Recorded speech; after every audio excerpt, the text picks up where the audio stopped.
Hello दोस्तों, आपका स्वागत है अपने यूट्यूब चैनल इच्छुक क्लासेज में। आज मैं फिर से बिहार बीएड एंट्रेंस एग्जाम के लिए सामान्य ज्ञान का प्रैक्टिस सेट लेकर आई हूँ। आप लोग ध्यान से देखिएगा और वीडियो अच्छा लगे तो लाइक, सब्सक्राइब, शेयर जरूर करें। आज का पहला क्वेश्चन है, पित्त का स्रोत क्या है? ऑप्शन है पित्ताशय, यकृत, पित्तवाहिनी या अग्न्याशय। जिनको भी आंसर पता है जल्दी से आंसर कमेंट करके बताइए।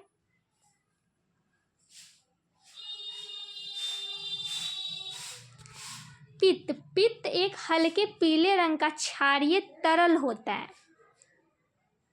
और इसका स्रोत क्या होता है? तो यकृत। ऑप्शन नंबर बी इसका राइट आंसर होता है, यकृत होता है। ऑप्शन नंबर बी, जो भी बी कमेंट कर रहे हैं बिल्कुल राइट आंसर है। यह लिपिड के पाचन एवं अवशोषण में सहायता करता है। नेक्स्ट क्वेश्चन देखेंगे, निम्नलिखित में से कौन सा लार का लाभ नहीं है वो बताना। यह निगलने में मदद करती है, यह शरीर में आरबीसी की वृद्धि करती है, या यह मुख तथा दांतों को साफ रखती है, यह होठों तथा जीवा की गति को अनुकूल बनाकर बोलने में मदद करती है। लाभ नहीं है वो बताना है।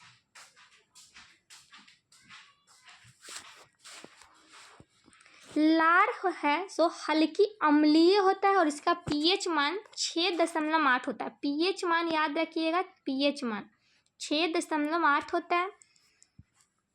इसका राइट आंसर होगा, यह शरीर में आरबीसी की वृद्धि करती है। ये लाभ नहीं है, लार का लाभ ये नहीं है, यह शरीर में आरबीसी की वृद्धि करती है। ऑप्शन नंबर बी इसका राइट आंसर होगा।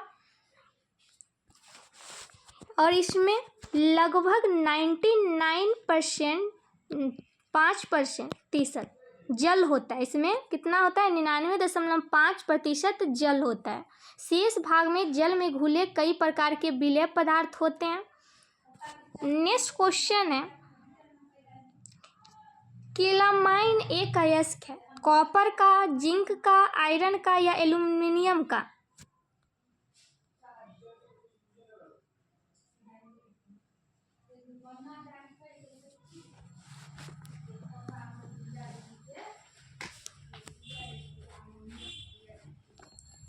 केलामाइन एक अयस्क है जिंक का। किसका है? जिंक का है। ऑप्शन नंबर 20 का राइट आंसर है। जो भी बी कमेंट कर रहे हैं बिल्कुल राइट आंसर है। नेक्स्ट क्वेश्चन है, बंगाल एक राजस्व का इस्तेमारी बंदोबस्त किसने लागू किया था? क्लाइव, हैंगिस्टक्स, वेलेजली या कॉर्नवालिस?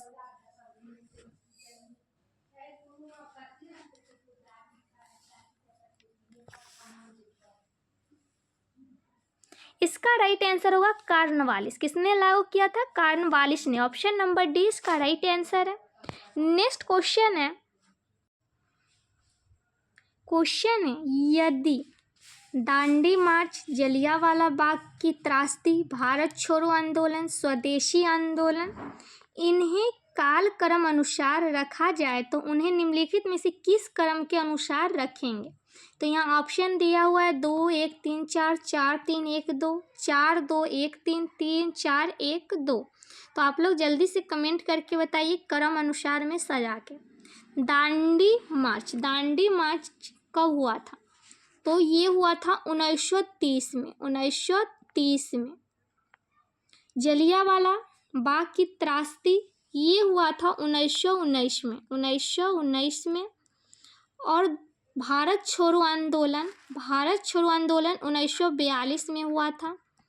और उसके बाद स्वदेशी आंदोलन ये 1905 में हुआ था। तो यहाँ इसे कालक्रम में सजाना है। तो पहले स्वदेशी आंदोलन हो गया, तो ये हो गया 4 नंबर फर्स्ट हो गया।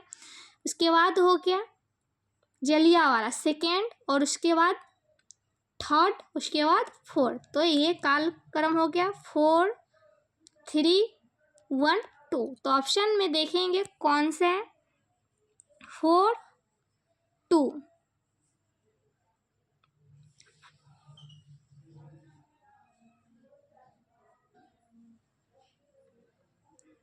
हाँ, 4 2 1 3 ऑप्शन नंबर सी में 4 2 1 3। पहले कौन सा देखें, फिर से एक बार देख लेंगे। जल्दी से आप लोग कमेंट में आप लिखिए। दांडी मार्च कब हुआ था? 1930 में। दांडी मार्च 1930 में। जलियांवाला की त्रासदी 1919 में। भारत छोड़ो आंदोलन 1942 में। और स्वदेशी आंदोलन 1905 में। तो यहाँ हम देख लिए 4 2 3 4 2 1 3 4 2 1 3 ऑप्शन नंबर सी में हम देख लिए इसको। नेक्स्ट क्वेश्चन देखेंगे।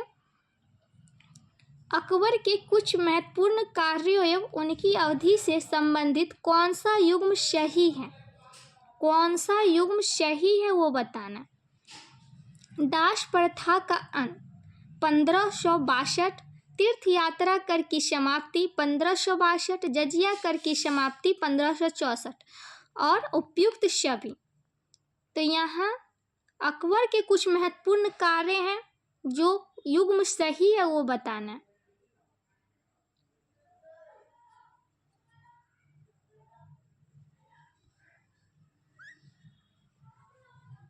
तो इसका राइट आंसर होगा उपयुक्त सभी, ऑप्शन नंबर डी। अकबर के द्वारा कुछ महत्वपूर्ण कार्य किए गए। 1562 में दास प्रथा का अंत किसके द्वारा किया गया था? अकबर के द्वारा किया गया था। और 1562 में ही हर मदल से मुक्ति भी करवाया गया था। किसके द्वारा? अकबर के द्वारा।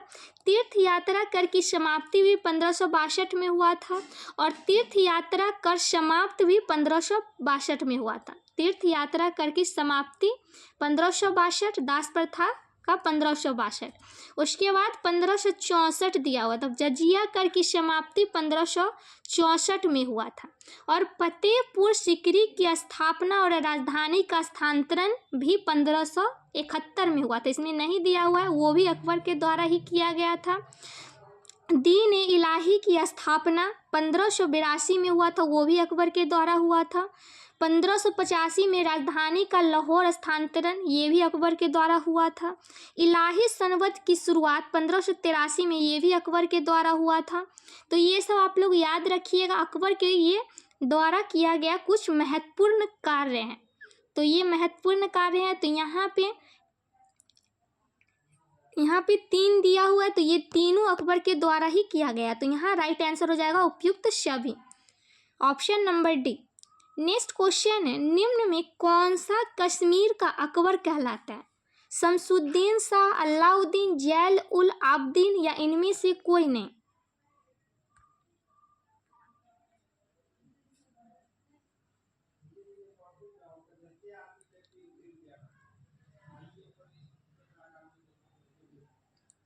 इसका राइट आंसर होगा जैन उल आबदीन कश्मीर का अकबर कहलाता है। कौन? जैन उल आबदीन। 1442 ईस्वी में जैन उल आबदीन कश्मीर के सिंहासन पर बैठा था। कब बैठा था? 1420 में बैठा हुआ था कश्मीर के सिंहासन पर। तो इसका राइट आंसर हो जाएगा option number C. Next question है, प्रिंस ऑफ पिलग्रिम्स नामक किसे प्रदान किया गया था? फहान को, इटसिंग को, हैंसोंग को या मेगास्थनीज को?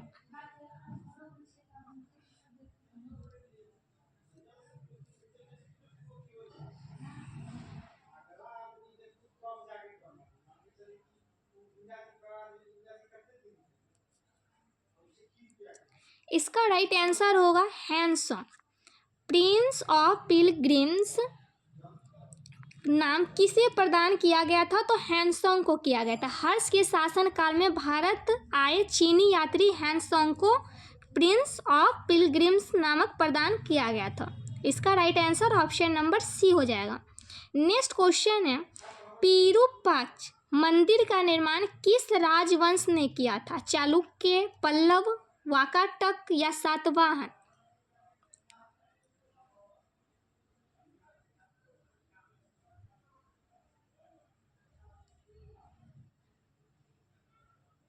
इसका राइट आंसर होगा चालुक्य। किसने किया था? चालुक्य ने। ऑप्शन नंबर ए इसका राइट आंसर है।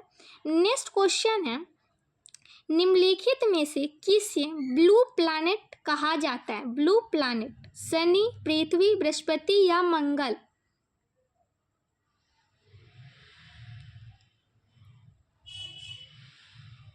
पृथ्वी पर जल की अत्यधिक उपस्थिति तथा अंतरिक्ष से नीला दिखाई देने के कारण इसे नीला ग्रह भी कहा जाता है। इसे क्या कहा जाता है? नीला ग्रह भी। ऑप्शन नंबर 20 का राइट आंसर होगा। ब्लू प्लैनेट किसे कहा जाता है? पृथ्वी को। और इसे एक नीला ग्रह भी कहा जाता है क्योंकि पृथ्वी पर जल की अत्यधिक उपस्थिति एवं अंतरिक्ष से नीला दिखाई देने के कारण इसे ब्लू प्लैनेट कहते हैं या नीला ग्रह कहते हैं। तो इसका राइट आंसर क्या हो जाएगा? ऑप्शन नंबर बी, पृथ्वी। नेक्स्ट क्वेश्चन देखेंगे। संयुक्त राष्ट्र की अविनतम सरकारी भाषा है चीनी, स्पेनी, रूसी या अरबी? इसका राइट आंसर होगा अरबी। Option number D. Option number D. जिनको आंसर पता है, नहीं पता है, आप लोग सही गलत आंसर जरूर कमेंट कीजिए क्योंकि हम आप लोग के लिए इतना मेहनत करते हैं, तो आप लोग इतना मेहनत कर सकते हैं। एक वीडियो को लाइक और चैनल को सब्सक्राइब कर लें और कमेंट जरूर करें। नेक्स्ट क्वेश्चन है, प्रमुख यमुनोत्तर कहाँ से होकर निकलती है? ग्रीनविच, उज्जैन, न्यूयॉर्क या टोक्यो?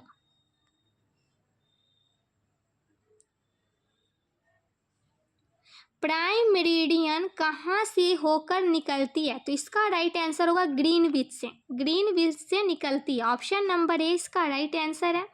नेक्स्ट क्वेश्चन है, निम्न रेगिस्तानों के उनके स्थानों के अनुसार सही ढंग से जोड़े बनाइए। जोड़े बनाना ऑप्शन देखेंगे।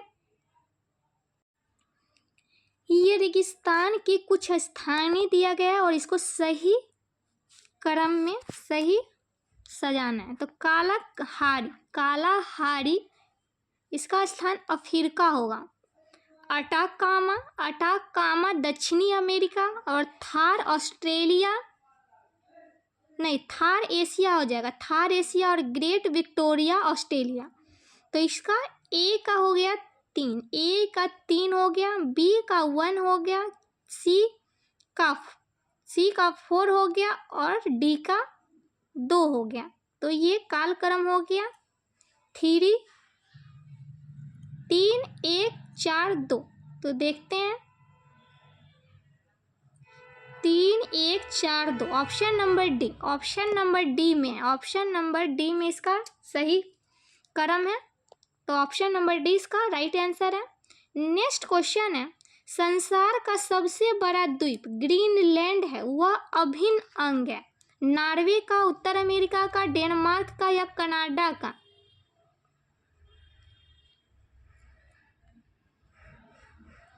ग्रीनलैंड जो संसार का सबसे बड़ा द्वीप है और आर्कटिक और अंटार्कटिक सागर के मध्य में स्थित है। तो इसका राइट आंसर हो जाएगा डेनमार्क का। ऑप्शन नंबर सी इसका राइट आंसर है। नेक्स्ट क्वेश्चन है, भारत के साथ सबसे लंबी अंतर्राष्ट्रीय सीमा निम्नलिखित में से किस देश की है? बांग्लादेश, भूटान, चीन या पाकिस्तान?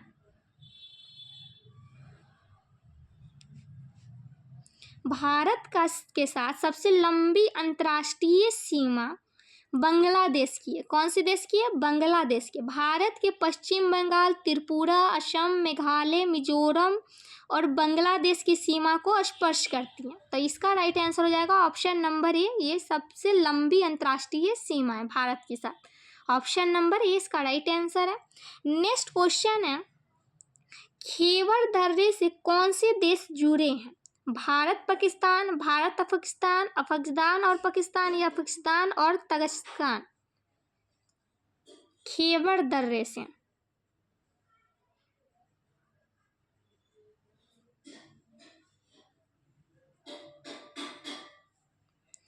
खैबर दर्रे है जो अफगानिस्तान तथा पाकिस्तान से मध्य हिमालय पर्वत में 1180 मीटर की ऊंचाई पर स्थित है। कहाँ?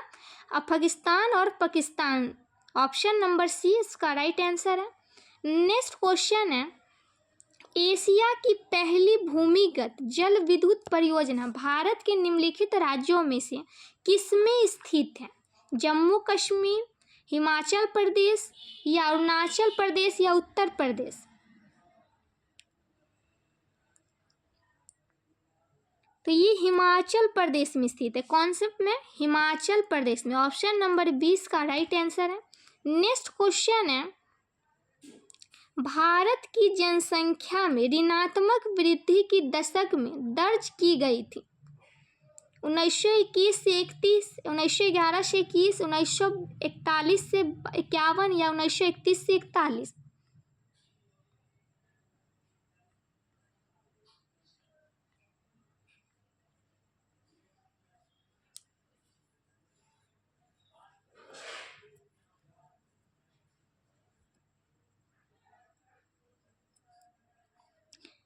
इसका राइट आंसर होगा 1911 से 21। भारत की जनसंख्या में ऋणात्मक वृद्धि किस दशक में हुई थी? तो 1911 से 21 के दशक में दर्ज की गई थी। ऑप्शन नंबर 20 का राइट आंसर है।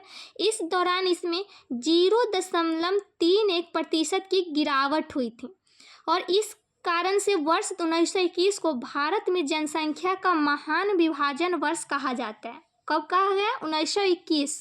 1921 को भारत में जनसंख्या का महान विभाजन वर्ष कहा गया। तो इसका right answer option number B है।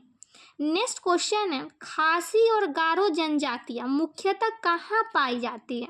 मेघालय, नागालैंड, मिजोरम या मणिपुर?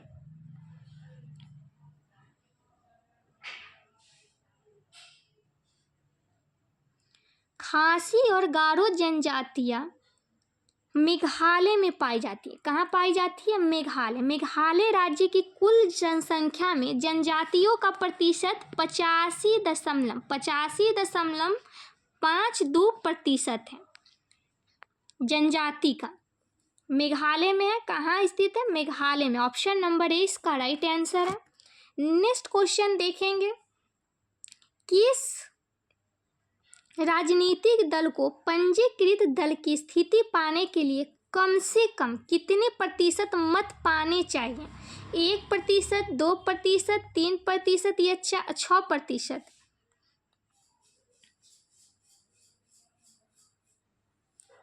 कम से कम 6% मत पाने चाहिए। ऑप्शन नंबर डी इसका राइट आंसर है।